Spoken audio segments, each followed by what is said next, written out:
Good morning, everyone. In today's talk, I want to compare inclusive education in Italy and the Netherlands. They are both European countries, both ratified the UN CRPD Convention. Italy did it in 2009 and the Netherlands did it in 2016.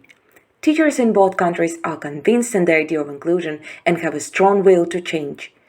Are Italian and Dutch paths so different? It turns out that they are. Italy has a long history of inclusion. There is a successfully built inclusion-oriented system.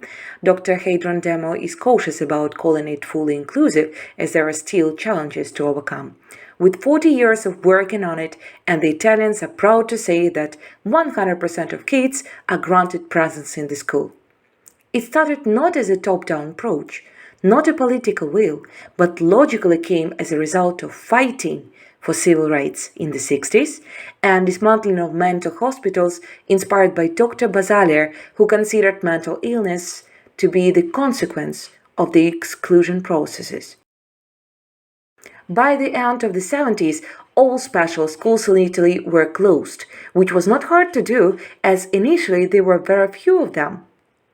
After their closure, a wide integration took place, and here an Italian system surprises us.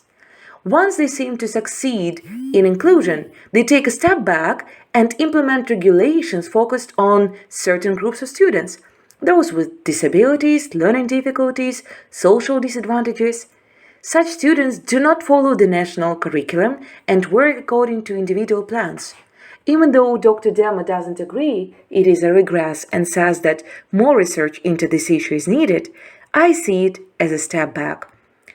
Justifying a universal design of lessons, Dr. Demo provides us with an example of a fourth grade student with Down syndrome in a mainstream class who built a great rapport with peers, but yet didn't benefit from doing what his classmates did. When they practiced drawing the letter O, for example, he meaninglessly drew circles and therefore didn't improve his cognitive skills. Laboratories where all students do something different and the universal design of lessons help avoid making such students feel excluded. As for the Netherlands, its historical legacy is very different, and it affects implementing policies aimed at inclusion. A policy targeted at equalizing funding for students with special educational needs was introduced in 2014, but surprisingly, in 2020, a percentage of not included students is higher than ever before. According to Dr. Boer, the Netherlands now is in a so-called in-between form, with a growing number of special schools when not inclusion but yet integration takes place. For example, special classes in mainstream schools. It's beneficial for students to improve social skills, but still it is not inclusion. An interesting fact is that while there are no special schools in Italy at all, the last one was closed in 1977, the number of them in the Netherlands is only growing. Their percentage has almost doubled in the last 2 decades. A tendency towards integration and having special schools rather than inclusion is caused by a long history of segregation. It leads to almost a quarter of students with special needs feeling excluded. For them, it is hard to build social participation. It consists of 4 components, as we see here: interaction with peers, friendships, peer acceptance, and self-perception. Dr. Boer mentions an interesting intervention program aimed at improving students' awareness about special educational needs called Special Friends. Reading of books about special educational needs was organized for kindergarten students and followed by structured discussions, cooperative learning activities, their systematic reviews, and observations. Teachers' attitudes are of particular interest to note. While in Italy teachers take special educational needs for granted, they are very positive about inclusion, still more resources and change in support teacher status is needed. They are ready to make separate lesson plans. Dutch teachers are more resistant in terms of putting ideas of inclusion into practice when they, for example, need to adapt the curriculum. According to Trandis' 3-component theory, teachers' attitudes are made up of cognitive, affective, and behavioral aspects.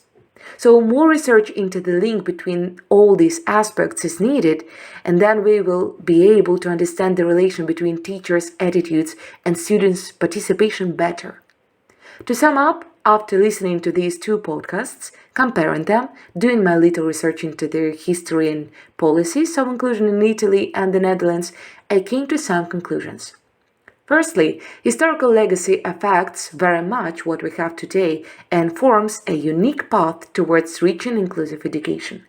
A long history of segregation, as it was in the Netherlands, is likely to end up in a set of obstacles to nowadays educators.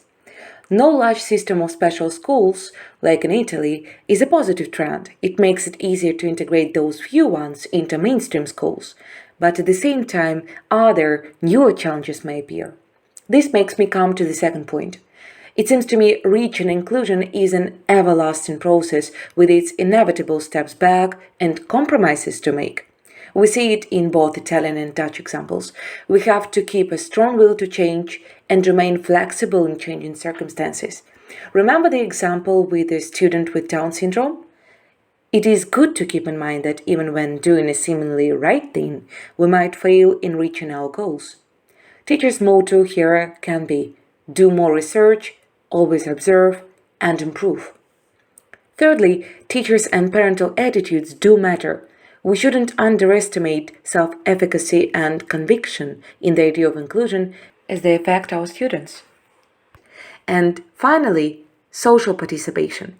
If we remember a social model, it is essential for students with special educational needs, and our task is to organize the environment in which students are talked to and where their social and other needs are taken into account.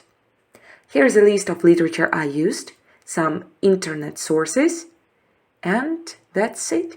Thank you very much for your attention.